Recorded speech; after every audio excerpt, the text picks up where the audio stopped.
या हत्येचे पडसाद देशाच्या संसदेतही उमटले। सर्वपक्षीय आमदारांनी या प्रकरणामध्ये जेही दोषी असतील त्यांना कठोरात कठोर शासन व्हावं अशी मागणी केली। या प्रकरणामध्ये विधिमंडळामध्ये निवेदन सादर करताना मुख्यमंत्री देवेंद्र फडणवीस या प्रकरणामध्ये एसआयटी गठीत करणार असल्याचा आणि त्याचबरोबर न्यायालयीन चौकशी नेमण्याचे आदेश दिले। मागील 4 दिवसांपासून या प्रकरणाचा तपास जो आहे तो सीआयडी मार्फत अतिशय वेगाने होताना दिसून येतोय आणि कालच म्हणजे 31 डिसेंबर रोजी दुपारी 12:15च्या दरम्यान या प्रकरणामध्ये जो खंडणीचा आरोपी आहे त्या वाल्मिक कराडने पुण्यात स्थित असणाऱ्या सीआयडीच्या कार्यालयामध्ये शरणागती पत्करली, आत्मसमर्पण केलेलं आहे। त्या वाल्मिक कराडला केज न्यायालयामध्ये हजर केल्याच्या नंतर त्याला 15 दिवसाची सीआयडी कस्टडी देण्यात आलेली आहे आणि याच अनुषंगाने या संपूर्ण प्रकरणाची कायदेशीर बाजू समजावून घेण्यासाठी आपल्यासोबत ज्येष्ठ विधिज्ञ मिलिंद पवार सर आहेत। सर, तुमचं टॉप न्यूज मराठीमध्ये खूप खूप स्वागत। नमस्कार सर, आपण बघतोय की जे संतोष देशमुख आहेत त्यांची अत्यंत निर्घुणपणे हत्या करण्यात आलेली होती। जर आपण पाहिलं तर हे प्रकरण आधी खंडणीचं प्रकरण, त्यानंतर हत्येचं प्रकरण, सुरक्षा रक्षकाला झालेली मारहाण, हे प्रकरणाची व्याप्ती किती मोठी आहे? आता याच्यामध्ये व्याप्ती अशी मोठी अशा हिशोबाने मोठी आहे की माझ्या माहितीप्रमाणे या गुन्ह्यामध्ये 3 प्रकारचे एफ.आय.आर दाखल झाले, 3 गुन्हे दाखल झाले। पहिल्यांदा गुन्हा दाखल झाला तो त्या संतोष देशमुखांचा आत्या भाऊ, त्याचं नाव आता मला आठवत नाही, पण आत्या भाऊ हा शिवराज देशमुख, त्यांनी एफ.आय.आर दिली की ते एका त्या देशमुखांच्या गाडीतून चालले होते। हे चौकात थांबले होते। थांबलेले असताना संतोष देशमुखांनी हात केला, तुला यायचंय का चौकामध्ये, आणि गाडीमध्ये बसले। थोडंसं अंतरावर पुढे गेल्यानंतर एक काळ्या रंगाची स्कॉर्पिओ गाडी आली, त्या गाडीतनं काही लोक उतरले, काच फोडली देशमुखांच्या गाडीची, इंडिका गाडीची, त्यांना बाहेर ओढलं, काठीने मारहाण केलं आणि त्या स्कॉर्पिओमधून काळ्या रंगाच्या त्यांना किडनॅप करून पळून नेलं। आणि नंतर असं कळलं की ती सुदर्शन घुले नावाच्या व्यक्तीची ती गाडी होती, आयडेंटिफाय झाली, ब्लॅक कलरची स्कॉर्पिओ। आणि त्या अनुषंगाने ह्या देशमुख जे आहेत त्यांची चुलत भाऊ यांनी फिर्याद दिली की खुनाच्या उद्देशाने संतोष देशमुखांना ह्या गाडीमधून पळून नेले। ही झाली पहिली एफ.आय.आर, अबडक्शन म्हणजे किडनॅपिंग। त्यानंतर दुसरी एफ.आय.आर दाखल झाली की जे काही ते पवन चक्की वगैरे ते काही जे कॉन्ट्रॅक्ट होते त्या कॉन्ट्रॅक्टसाठी हा सुदर्शन घुले काही लोकांना पैसे मागत होता। त्यांनी काही लोकांना फोन लावून दिले आणि फोनवरनं हे वाल्मिक अण्णांशी बोला, आणि वाल्मिक अण्णांनी फोनवर सांगितलं की तू काम बंद ठेव, काम तुला चालू ठेवायचं असेल तर 2 कोटी रुपये द्यायला लागतील। अशी आशयाची दुसरी एफ.आय.आर आहे, म्हणजे ज्या गाडीतून संतोष देशमुखांना किडनॅप केलं, पळून नेलं, तोच सुदर्शन घुले खंडणीच्या दुसऱ्या गुन्ह्यामध्ये वाल्मिक कराडाच्या नावासोबत निष्पन्न झाला। आणि तिसरी एक एफ.आय.आर झाली की एका सिक्युरिटीला मारलं, त्यामध्ये पण हा घुले निष्पन्न झाला। म्हणजे घुले जर 3 एफ.आय.आर मध्ये निष्पन्न होत असेल, त्याची इन्व्हॉल्वमेंट आणि त्याचं कनेक्शन जर वाल्मिक कराडांबरोबर असेल, हे कुठेतरी गांभीर्य आहे। आता हा सगळा प्रकार घडल्यानंतर जवळपास 15 ते 20 दिवस वाल्मिक कराड फरार होते, पोलिसांना सापडत नव्हते। माझ्या माहितीप्रमाणे 9 सीआयडीच्या टीम आणि 150 पोलीस फोर्स त्यांना पकडण्यासाठी लावला होता, पण तो काही पकडला जात नव्हता। आणि काल अचानकपणे स्वतःहून पुण्याच्या सीआयडी ऑफिसमध्ये सरेंडर झाला, पोलिसांपुढे जमा झाला। आज पोलीस कस्टडी झाली तर पोलीस तपास करतील। मग हे सगळं जर प्रकरण पाहिलं तर एवढ्या मोठ्या 3 एफ.आय.आर होतात, एक गुन्हेगार 15 दिवस पोलिसांना सापडत नाही, विधिमंडळात चर्चा झाली तरी तो सापडत नाही, आणि न सापडता स्वतःहून हजर होतो। आणि म्हणून एक वकील म्हणून मला असं वाटतं की हे प्रकरण कुठेतरी फार मोठं आणि गंभीर आहे, कारण कोणाचा तरी सपोर्ट असल्याशिवाय आरोपी असा पोलिसांना सापडत नाही, असं होऊ शकत नाही। आमच्या रोजच्या अनुभवावरून मी सांगतो। सर, जर आपण पाहिलं तर या प्रकरणामध्ये जसं तुम्ही आता सांगितलं की 3 प्रकरण आहेत, एक सुरक्षा रक्षकाला झालेली मारहाण, खंडणीचं प्रकरण आहे आणि त्याचबरोबर खुनाचं प्रकरण आहे, असे 3 प्रकरण आहेत। या खंडणीच्या प्रकरणामध्ये जर पाहिलं तर सर जे सेक्शन लावण्यात आलेले आहे ते सेक्शन किती गंभीर आहेत असं वाटतं? आता जे आम्ही मागाशी एफ.आय.आर आम्ही सगळ्या काढले, एफ.आय.आर प्रमाणे खंडणीची जे आता पूर्वी भारतीय दंडविधान होता IPC, आता BNS आले, तर BNS चे जे कलम लावलेत त्याला मॅक्झिमम पनिशमेंट 10 वर्षे, म्हणजे एक मोठी रक्कम मिळवण्यासाठी किडनॅप करणे, पळून नेणे किंवा खुनाच्या उद्देशाने पळून नेणे, हे जे काही सेक्शन आहेत त्याला जास्तीत जास्त शिक्षा 10 वर्षे। आणि हे सगळे कलम जे आहेत हे ट्रायबल बाय मॅजिस्ट्रेट, म्हणजे प्रथम वर्ग न्यायदंडाधिकारी। म्हणजे समजा यांना आता अटक केली आणि बाकीच्या गुन्ह्यामध्ये जर पोलिसांनी वर्ग करून घेतलं नाही, तर आता ही 14 दिवसाची PC आहे आणि तिथून पुढे 10-15 दिवसामध्ये बेल ऍप्लिकेशन केला आणि कोर्टाला योग्य वाटलं तर त्याला जामिनावर सोडवू शकतात। अशा गुन्ह्यामध्ये. त्यामुळे ह्या खंडणीच्या गुन्ह्यामध्ये फार काही वेगळं होणार आहे असं काही नाही. हा एक म्हणजे आरोपीचं बॅकग्राऊंड पाहता किरकोळ दृष्टीचा गुन्हा आहे असं मला वाटतं. सर, खंडणीच्या गुन्ह्यामध्ये म्हणजे खंडणी मागण्यामागचा उद्देश काय यावरती सुद्धा शिक्षा किती असावी अवलंबून असतं का? नाही, खंडणी मागचा उद्देश तर महत्वाचाच आहे. कारण काहीतरी ते पवन चक्कीचे लोक काम करत होते. मग ते शिंदे नावाच्या व्यक्तीने ती एफ आय आर दिली की हे काम जर तुला चालू ठेवायचं असेल तर एवढे एवढे पैसे दे. म्हणजे हे सगळं गंभीरच प्रकरण नाही, खंडणीच आहे. आणि त्याने विथ जर कॉल रेकॉर्डिंग त्याने जर एफ आय आर केली असेल, स्पेसिफिक नावं एफ आय आर मध्ये घेतले असेल, तर त्यांचा उद्देश स्पष्ट होतो. म्हणजे खंडणी मागितली हे सकृतदर्शीने आता तरी सिद्ध होते. आता तपासात काय चार्जशीट येईल हा नंतरचा भाग आहे. जर खंडणीमध्ये जर पाहिलं सर आपण, तर 3 जणांवरती जे आहे त्यामध्ये वाल्मिक कराड आहे, विष्णू चाटे आणि सुदर्शन घोले या तिघांवरती गुन्हा दाखल करण्यात आलेला आहे. त्यांच्यावरती जे सेक्शन्स लावण्यात आलेले आहेत ते भारतीय न्याय संहिता 3(5)चं कलम लावण्यात आलेलं, भारतीय न्याय संहिता 308(2)चं कलम लावण्यात आलेलं आहे, भारतीय न्याय संहिता 308(3), 308(4) आणि 308(5) अशी कलम लावण्यात आलेली आहे. ती कलम गंभीर आहेत का? सेकंड एफ आय आर मध्ये ना, पहिल्या एफ आय आर मध्ये, पहिल्या एफ आय आर मध्ये ते 308 जे आहेत ते सगळे खंडणीचे कलम आहेत. ओके. आणि मी मागाशी तेच सांगितलं की आरोपींचं बॅकग्राऊंड पाहता शेवटी आरोपी कोण आहे, मग त्याला हे जर कळलं त्यांच्या दृष्टीने किरकोळ कलम आहेत, खंडणीचा आहे. मुख्य कलम कुठला आहे? संतोष देशमुख, त्याला किडनॅप करून त्यांची जी काही निर्घुणपणे हत्या केली त्याच्याशी कनेक्टेड हे सगळे कलम आहेत. त्यामुळे हे कलम किरकोळ आहे. उद्या त्याचा जामीन होईल, सिद्ध नाही झाले ते केस सुटून नाही जाईल विरोधाच्या भविष्यामध्ये. म्हणजे आजच्या स्टेजला आरोपींचं आपण बॅकग्राऊंड जर पाहिलं तर हे कलम किरकोळ आहेत असं मला वाटतं. आपण पाहतोय सर, पहिल्यांदा खंडणी मागण्याचं प्रकरण झालं आणि त्यानंतर हत्येचं प्रकरण झालं. या प्रकरणामधले जर आरोपी आपण पाहिले, वाल्मिक कराडावरती खंडणीचा गुन्हा आहे आणि सुदर्शन घोले आणि विष्णू चाटे यांच्यावरती खंडणीचे प्लस खुनाचे गुन्हे दाखल आहेत. आता या प्रकरणामध्ये वाल्मिक कराडावरती खुनाचा गुन्हा दाखल होऊ शकतो का? याच्यामध्ये असं आहे की आता कारण हे जे सगळी प्रकरण आहे ते इंटरलिंक वाटत इंटरलिंकच आहेत, एकमेकाशी कनेक्टेड आहेत.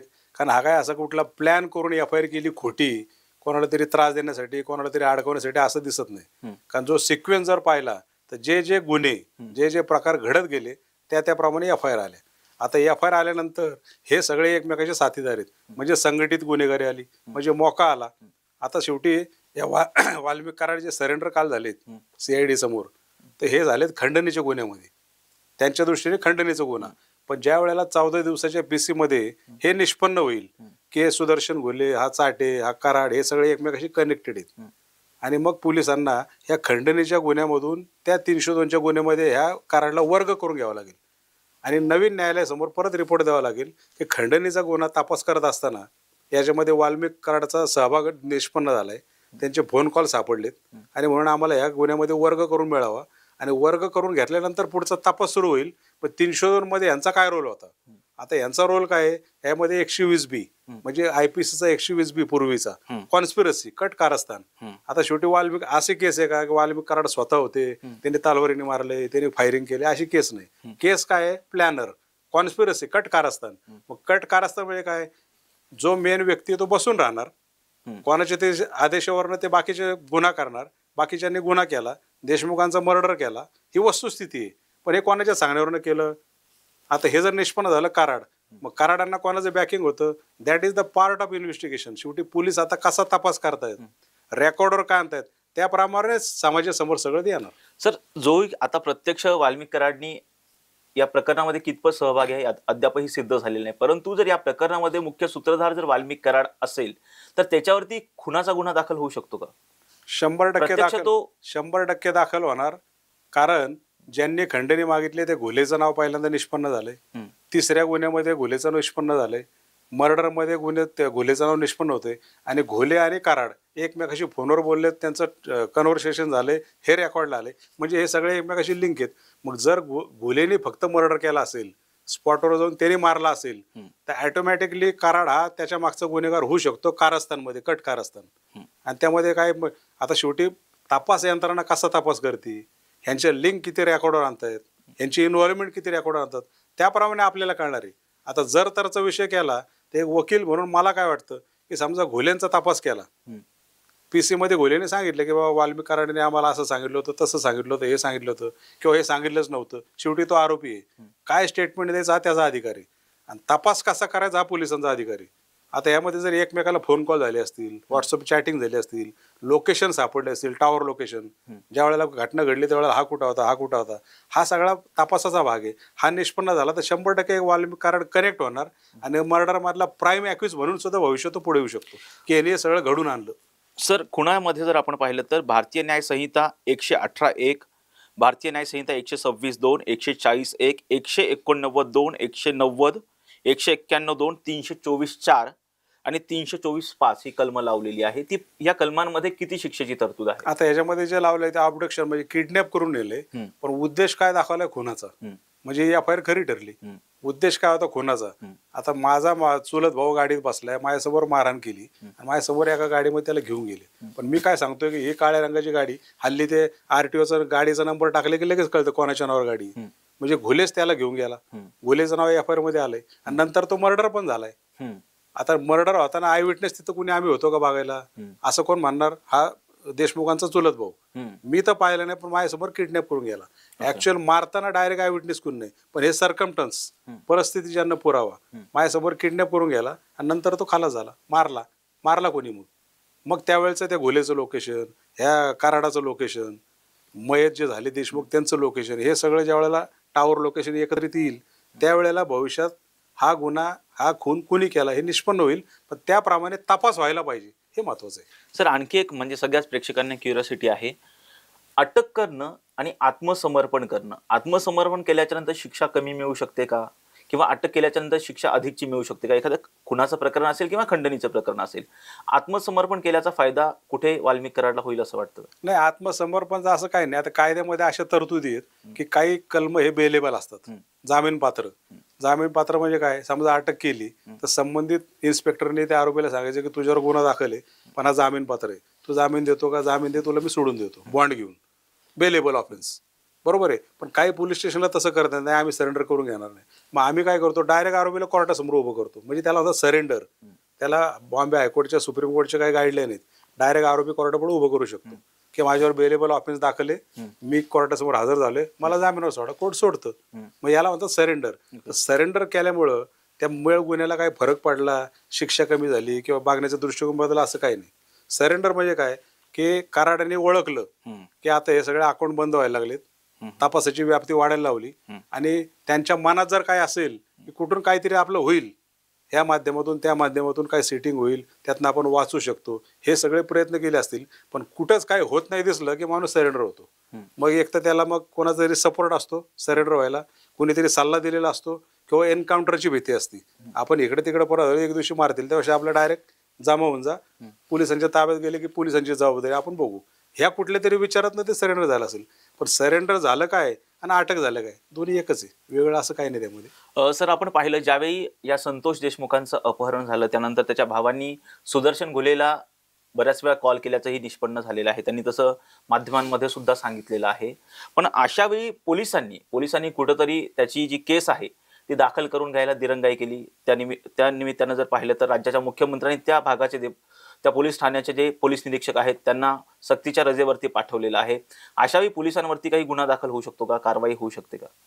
नाही, असं पोलिसांनी जर दिरंगाई केली असेल तर त्यांची डिपार्टमेंटल इन्क्वायरी असते, जास्तीत जास्त त्यांना ट्रान्सफर करतील, निलंबित करतील, मग तो परत पोलिसांचा अधिकार आहे, ते मॅटमध्ये जातील, ते माझ्यावर चुकीची कारवाई केली. पण कारवाई म्हणजे असं वेगळा असं कुठला गुन्हा दाखल होत नाही, फक्त आपली जी काही ड्युटी आहे त्यामध्ये कुचराई केली, काम बरोबर केलं नाही म्हणून डिपार्टमेंटल शोकॉज नोटीस किंवा ट्रान्सफर करणं हा त्या वरिष्ठ अधिकाऱ्यांचा अधिकार आहे, त्याप्रमाणे ते कारवाई होतात. आपण पाहिलं सर, हे प्रकरण कुठंतरी पोलिसांनी दिरंगाई केली म्हणून हे प्रकरण अर्थात मुख्यमंत्र्यांनी हे प्रकरण जे आहे SIT कडे सोपवलं, त्याने न्यायालयीन चौकशी सुद्धा या प्रकरणामध्ये नेमलेली आहे. तर नेमकं पोलीस चौकशी आणि CID चौकशी यामध्ये काय फरक असतो? आता पोलीस चौकशी आणि CID जवळपास सगळं सेमच असतं, फक्त ज्या वेळेला डीपमध्ये जाऊन इन्व्हेस्टिगेशन करायचंय आणि संबंधित पोलिसांवर विश्वास नाही, समजा आता हा कुठला केसमध्ये काढलाय, मग केसमधले कोण SP असतील, कोण सिनियर PI असतील, साधा PI, कॉन्स्टेबल, हे काही जे अधिकारी असतील यांच्यावर विश्वास नसेल जनतेचा किंवा संबंधित वरिष्ठ, आता समजा गृह मंत्रालयामध्ये की डाऊट आला की हे काय तपास बरोबर करणार नाहीत, मग तो CID कडे पाठवला जातो. बऱ्याच वेळेला मागणी असते की CID कडे तपास पाठवा, CBI कडे पाठवा. तपासाचं सगळं तपासाची यंत्रणा तीच, फक्त CIDचा तपास हा गुप्तपणे चालू असतो, तो रेग्युलर ह्या पोलिसांना माहित नसतो यांचा कुठं तपास चाललाय. आणि CID CBIच्या तपासामध्ये जर ह्या पोलिसांनी काही गुन्हे केले असतील तर ते पण निष्पन्न होतं की यांनी हे FIR घेतली नाही, हे पेपर लपवून ठेवले, ह्या विटनेसकडे तपास करायला पाहिजे होता, हे सगळं ऑनलाईनचा तपास करावा, हे केलं नाही. म्हणजे यांनी आरोपीला वाचवायचा प्रयत्न केला आणि दोषी आढळले तर CBI काय आणि CID काय या रेग्युलर पोलिसांवर गुन्हे दाखल त्यांना आरोपी करू शकतात. जे तेलगी प्रकरणामध्ये पूर्वी असं घडलं होतं की कमिशनर स्वतः आरोपी केला होता CBIच्या तपासामध्ये. सर, माध्यमांमधून येणारं प्रेशर असेल सरकारवरती किंवा त्याचबरोबर म्हणजे ज्या पद्धतीनं नागरिक रस्त्यावरती उतरत आहेत आणि अत्यंत निर्घुणपणे हत्या झालेली आहे, त्यामुळे या प्रकरणामध्ये जेही दोषी असतील त्यांना कठोरात कठोर शासन करा, जेणेकरून अशा पद्धतीचे गुन्हे भविष्यात घडणार नाहीत. असं कुठंतरी एक सेट करा, असं एक आदर्श कुठंतरी सेट करा, असं जे आहे जनतेतून मागणी होतीये. त्यामुळे कुठे या प्रकरणावरती तपासावरती याचा फरक पडेल असं वाटतं का तुम्हाला? नाही, आता शेवटी कसं आहे की प्रकार हा इतका भयानक घडला आणि महाराष्ट्रभर गाजतोय, विधिमंडळात गाजतोय आणि साहजिक आहे की असा सगळा प्रकार घडल्यानंतर जनता मागणी करणार की कठोरात कठोर शिक्षा व्हायला पाहिजे. पण कठोरात कठोर शिक्षा मागणी करणं हा एक भाग झाला. पण जर तपासातच म्हणजे आमच्या ह्याच्यामध्ये चार्जशीटच बोगस आलं, त्यात काही समजा आय विटनेस नाही, जाणीवपूर्वक काही तपास तुम्ही वगळला, काही पंचनामे केले नाही, लोकेशन टावर लोकेशन म्हणजे एक्सपर्ट एव्हिडन्स जो आता आपला ह्याचा पुरावा आहे सायबरचा सगळा, हा जर तो प्रॉपर इन्व्हेस्टिगेट केला नाही आणि भविष्यात जर ते निष्पन्न झालं नाही तर ह्याचा बेनिफिट हा आरोपीलाच मिळतो, संशयाचा फायदा. म्हणून तपास नीट व्हायला पाहिजे तर फाशीची शिक्षा होऊ शकते. पण जनतेला हे आपल्याला माहीत नसतं की याच्यामध्ये काय आमचं म्हणणं ह्याला फाशी व्हायला पाहिजे, पण फाशी व्हायला त्याला रेअरेस्ट ऑफ रेअर केस तपास व्हायला पाहिजे. आता हा गुन्हा जो घडला आहे, संतोष देशमुखांचा जो खून झालेला आहे, हा खुनाचा प्रकार पाहिला तर रेअरेस्ट ऑफ रेअरमध्ये बसतो. म्हणजे जी काही ते त्यांचं छळवणूक करून हत्या केली ही म्हणजे ही क्रूरतेची परिसीमा आहे आणि त्यामध्ये फाशी होऊ शकते. पण त्या पद्धतीने तपास झाला तर फाशी. जर त्याच्यामध्ये काही त्यामध्ये लॅकून ठेवले, काही जर काही गोष्टी गाळल्या तर त्याचा फायदा आरोपीला भविष्यात होईल. तोपर्यंत जनता आपणच विसरलेला असतो. आपण भविष्यात 5-6 वर्षांनी वाचतो आरोपी होतो पुरावाच काय आला नाही. हे रेग्युलर आमच्या केसेसवरचा अनुभव मी सांगतो. सर, ज्यावेळी आता बघतो की काही प्रकरणामध्ये आरोपी फरार असतात, या प्रकरणामध्ये जरी आपण पाहिलं तर 3 म्हणजे खुनाच्या गुन्ह्यातील 4 आरोपींना अटक करण्यात आलेली आहे. 3 आरोपी अद्यापही फरार आहेत. या आरोपींना पकडण्यासाठी म्हणजे शासनाकडून काय करणं अपेक्षित आहे? जर आपण पाहिलं तर फडणवीसांनी सांगितलेलं आहे की त्यांचे बँक अकाउंट जे आहेत ते सील करा. आणखी काय तरतुदी करता येऊ शकतात? नाही, सध्या आता काय त्याला प्रोक्लेमेशन समजा त्याला जाहीर करतील घ्या फरार आरोपी, मग त्याचे प्रॉपर्टी अटॅच करा, बँक हे करा. पण जर हॅबिच्युअलच गुन्हेगार असतील, रेकॉर्डवरचे गुन्हेगार सराईत, त्यांना काय फरक पडतो ते बँकेचे अकाउंट? त्यांच्या अनेक तरतुदी असतात, अनेक खोटे अकाउंट असतात, नाही त्या प्रकारचे मोबाईल सिम कार्ड वापरतात, कोणाच्या कॉन्टॅक्टमध्ये असतात, कुठेही गायब होऊन जातात. त्यांना सपोर्ट करणारे वेगळे असतात की जे समाजाला आपल्याला रेकॉर्डवरचं ते माहीत नसतं, पण त्यांचं सगळं चालू असतं. त्याने काही त्यांना फरक पडत नाही. वर्षानुवर्षे फरार राहू शकतात. आता हा काल सरेंडर झालेला आरोपी हा जर पुण्यातच CIDला सरेंडर होता असेल, सुरुवातीला चर्चा होती की तो बाहेरच्या देशात पळून गेलाय की काय, कुठं दुसऱ्या राज्यात गेला का, काहीच नव्हतं. पुण्यातच सापडला पण नाही, पुण्यातून सरेंडर झाला. मग ते 3 आरोपी तरी पुण्यातच आहेत का मुंबईत आहेत का अजून कुठे आहेत का कोणाच्या बंगल्यात जाऊन बसले हे काय माहिती. हा सगळा पोलिसांचा अधिकार आहे आणि त्याला प्रॉपर इन्व्हेस्टिगेशन पाहिजेत. त्या पद्धतीचे प्रामाणिक अधिकारी पाहिजेत ज्यावर जनतेचा विश्वास आहे. मग काहीतरी यात होईल असं एक मला वकील म्हणून वाटतं. पण एक भोळ्या बाबड्या जनतेचा विचार केला तर काय जनता फक्त बघत बसते. प्रकार घडलाय, तपास चाललाय, उद्या दोषारोपपत्र येईल. आता बदलापूरच्या केसमध्ये काय घडलं बघितलंच आपण. म्हणजे त्याला तो गुन्हेगार होता का नाही तो नंतरचा भाग आहे, पण त्याला तो अगोदरच एन्काउंटर झाला त्याचा. त्याने काय पळून जायचा प्रयत्न केला काय ते माहीत नाही अजून, पण हायकोर्टने संशय व्यक्त केलाय. त्या आरोपीलाच एन्काउंटर केला, केसच संपली ना सगळी. त्यामुळे ते भविष्यात काय होईल ते असं सगळं आहे ते. सर, या प्रकरणामधला जो खंडणीतला आरोपी आहे वाल्मिक कराड, त्याच्यावरती 1999 पासूनचे गुन्हे आहेत. जर आपण पाहिलं तर जवळपास 30च्या जवळ त्याच्यावरती गुन्हे दाखल आहेत. त्यामुळे त्याच्यावरती किती कठोर शासन होण्याची शक्यता आहे आताच्या प्रकरणाशी बघता? आता शासन होण्याची शक्यता म्हणजे आता ह्याच्यावर जर एवढे 30 गुन्हे असतील तर हा सराईत गुन्हेगार झाला. मग प्रश्न हा येतो की 30 गुन्हे असून जर ह्याच्यावर मोका आत्तापर्यंत दाखल झाला नाही म्हणजे हा गुन्हेगार काही एकटा गुन्हा करत नसणार, त्याची मोठी टोळी असणार आहे. म्हणजे टोळीचे सदस्य कोण होते हे आतापर्यंत कधीच तपासात निष्पन्न व्हायला पाहिजे होतं, पण ते कधी झालं नाही. आजही तो ताटमानेने वावरत राहिला आणि त्यात नाही सगळे प्रकार घडले. आता कुठलं तरी पॉलिटिकल लोकांनी लावून धरलं म्हणून प्रकार वर आलं. हे समजा नसतं आलं तर हाय मर्डर पचला असता, दबून गेला असता, सगळे गप्प बसले असते, परत सगळं दहशतीखाली.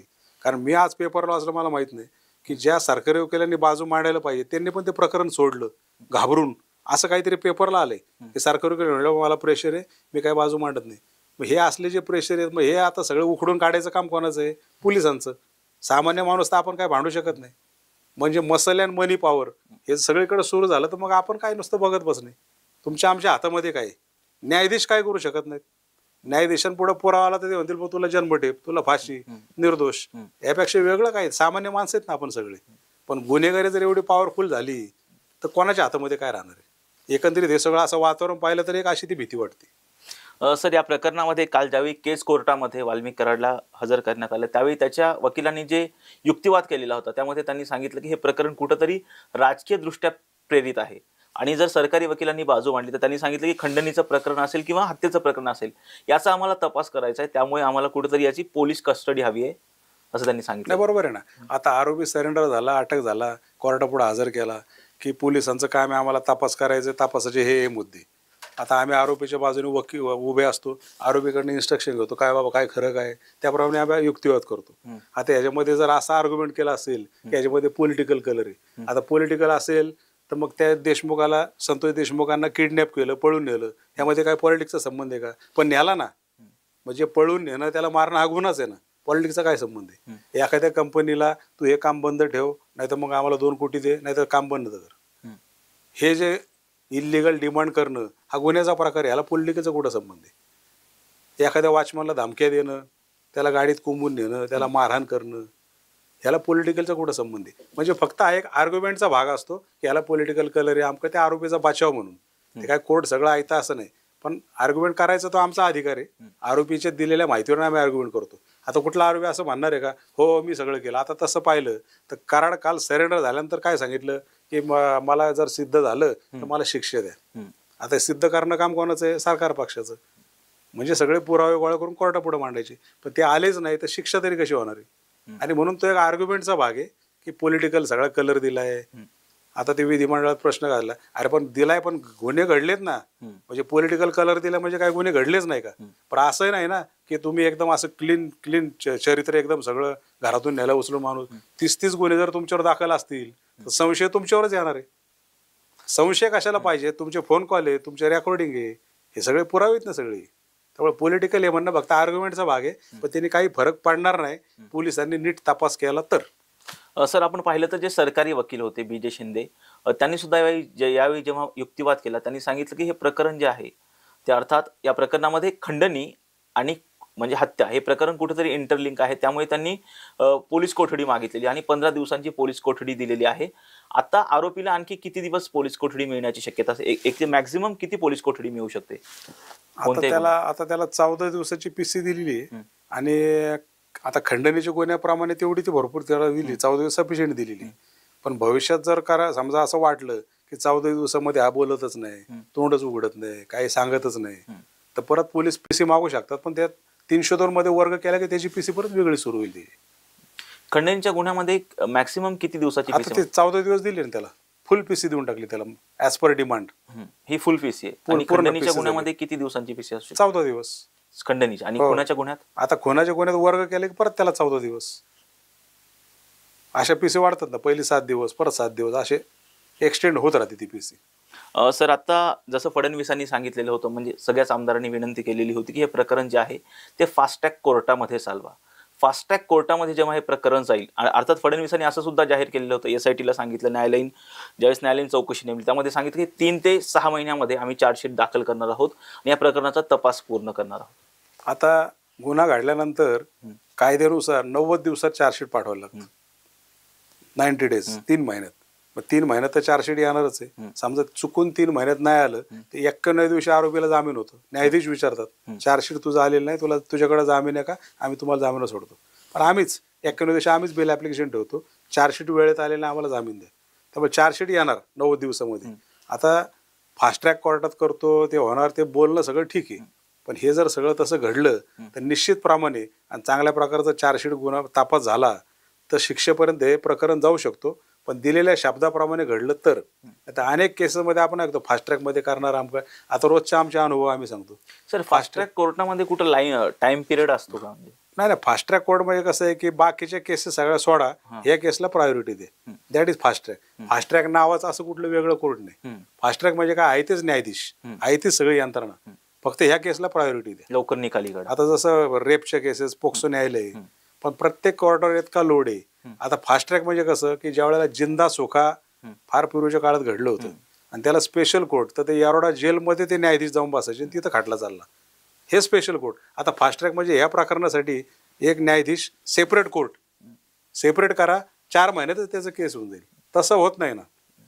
सगळ्या न्यायाधीशांमधले एक न्यायाधीश यांच्या पुढे जातात केसेस, फक्त ह्या केसला प्रायोरिटी म्हणून फास्ट ट्रॅक. फास्ट ट्रॅकमध्ये असं वेगळे काही निर्देश नाहीत की फास्ट ट्रॅकमध्ये प्रकरण हे करा. सर, एकाच प्रकरणामध्ये 2 चौकशा नेमलेल्या आहेत, एक SIT चौकशी आणि न्यायालयीन चौकशी. या दोन्हींमध्ये काय फरक असतो? न्यायालयीन चौकशी म्हणजे ज्युडिशियल इन्क्वायरी आणि SIT म्हणजे स्पेशल इन्व्हेस्टिगेशन टीम, जी गव्हर्नमेंटने फॉर्म केलेली असते. स्पेशल टीम तो त्यांना अधिकार आहे. SIT मार्फत तपास. SITचा तपास एका बाजूला चालतो आणि SIT काय तपास करतं, कसं कसं काय घडलं, त्यासाठी मग ह्याच्यामध्ये काय कोणी चुकीचं काम केलंय का, काही गोष्टी घडल्यात का, त्याला मध्ये ज्युडिशियल इन्क्वायरी. असे ते दोन्ही इन्क्वायरी आहेत. दोन्ही वेगळे आहेत पण एकाच गुन्ह्या संदर्भात असाव्यात असं मला वाटतं. म्हणजे सर, खूप खूप धन्यवाद. तुम्ही टॉप न्यूज मराठीशी संवाद साधलात. खरं तर वाल्मिक कराडला आता केज न्यायालयानं जे आहे ते 15 दिवसांची जी आहे SID कस्टडी CID कस्टडी नेमलेली आहे, त्याला CID कस्टडी दिलेली आहे. आणि या प्रकरणामध्ये आगामी काळात काय काय महत्त्वाचे खुलासे होतात, काय काय धक्कादायक खुलासे होतात, हेही पाहणं महत्त्वाचं असणार आहे. टूर्स अँड ट्रॅव्हल्स विश्वातील एक विश्वसनीय नाव मँगो हॉलिडेज घेऊन आले आहेत धम्माल फॉरेन टूर्स खास तुमच्यासाठी. एक्झॉटिक युरोप 17 रात्री 18 दिवस, साऊथ आफ्रिकन सफारी,